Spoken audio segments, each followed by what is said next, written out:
Hello friends, నేను మీ నారాయణ. మనం Aadhaar update కోసం కొత్త అప్డేట్స్ వచ్చినాయి. ఆధార్ అడ్రస్ సొంతంగా ఆన్లైన్లో చేసే విధానం గురించి చెప్తాను మరియు ఎక్స్ప్లెయిన్ చేస్తాను. ఆన్లైన్లో ఎలా చేయాలంటే ఎక్స్ప్లెయిన్ చేస్తాను. మై ఆధార్ అనే పోర్టల్ ఉంది. మై ఆధార్ అనే పోర్టల్ని మనం గూగుల్ క్రోమ్లో ఓపెన్ చేయగానే మై ఆధార్ అనే పోర్టల్ కనపడుతుంది. అది మై ఆధార్ అనేది ఓపెన్ చేయగానే ఇది కొత్త పోర్టల్ అనమాట. అంటే ఆధార్ పోర్టల్ అనేది ఉంది, ఎప్పటి నుంచో ఉంది. కాకపోతే న్యూగా అప్డేట్ అయిందనమాట ఇది. దీంట్లో మనకి ఏమి ఇచ్చారంటే document updation, document Aadhaar, EID Aadhaar, email verification. ఇది ఈమెయిల్ వెరిఫికేషన్ అంటే ఆధార్కి ఏదైతే లింక్ అయి ఉందో, మొబైల్ నెంబర్ లింక్ అయిందా, మెయిల్ ఐడి ఏదైతే లింక్ అయ్యిందో దాంతో పెట్టుకుని దాన్ని చెక్ చేస్తే వస్తుంది. విఐడి ఎప్పుడు విఐడి అనేది జనరేట్ అయ్యింది. ఇది ఎవ్రీ 6 మంత్కి 1 ఇయర్కి ఆటోమేటిక్గా చేంజ్ అయిపోయింది.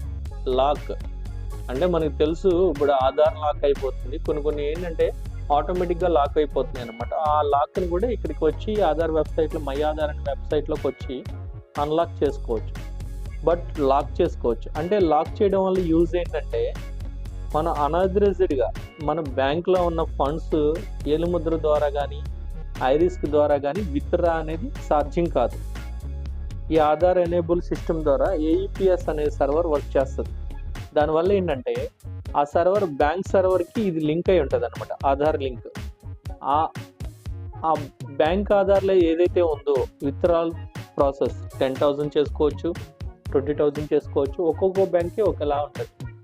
ఇది లింక్ అయి ఉన్నప్పుడు మన బ్యాంక్లో ఉన్న ఫండ్స్ థెఫ్ట్ జరగడం కానీ ఆన్లైన్ ఫ్రాడ్స్ కానీ అలాంటివి జరుగుతాయి. అంటే ఒకవేళ మన బ్యాంక్లో ఎక్కువ 1 lakh కానీ 2 lakh 3 lakh మోర్ దెన్ ఉన్నప్పుడు కొంచెం నాలెడ్జ్ ఉన్న పర్సన్స్ మనం ఆధార్లోకి వచ్చి ఆధార్ని లాక్ చేసుకోవచ్చు. అప్పుడు ఆధార్ నుంచి అది బ్యాంక్ అకౌంట్ నుంచి మనీ విత్డ్రా అవ్వకుండా 50-60% సేవ్ చేసుకోవచ్చు. ఇలా అనేది ఉంటుంది అనమాట. తర్వాత నెక్స్ట్ ఏంటంటే పీవీసీ కార్డు కావాలనుకుంటే మనం ఎక్కడికక్కడ బుక్ చేసుకోవచ్చు. పీవీసీ కార్డు ఏదో ఆధార్ మొబైల్ లింక్ అయినా అవ్వకపోయినా చేసుకోవచ్చు, ఇబ్బంది ఏం లేదు. తర్వాత ఇక్కడ ఉన్న సర్వీసుల్లో నెక్స్ట్ మన ఆధార్ సెంటర్కి వెళ్తే నియరెస్ట్ ఎన్ని ఆధార్ సెంటర్లు ఉన్నాయి ఏంటి డీటెయిల్స్ గురించి తెలుసుకోవాలనుకుంటే బుక్ అనే అపాయింట్మెంట్ అనేది ఒకటి ఇచ్చారు ఇక్కడ పోర్టల్.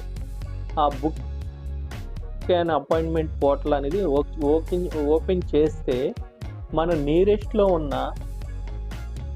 ఆధార్ సెంటర్ డీటెయిల్స్ అన్నీ మనకి కనపడతాయి అన్నమాట. దాన్ని బట్టి మనం ఆధార్ అడ్రస్ చేంజ్ కావాలా లేకపోతే ఏం కావాలి అనేది యూస్ అయింది. తర్వాత వ్యాలిడిటీ అంటే ఇప్పుడు వచ్చిన వ్యాలిడిటీ ఎలా ఉందంటే ఆధార్ 5 yearsకి ఒకసారి రెన్యువల్ కానీ లేకపోతే ఏని అప్డేట్ చేసుకోవాలి. అది కూడా ఇక్కడ చూపిస్తుంది అనమాట. నెక్స్ట్ ఫీడ్బ్యాక్ సర్వీస్ అనేది ఎలా ఉంది ఏంటి అని కామన్.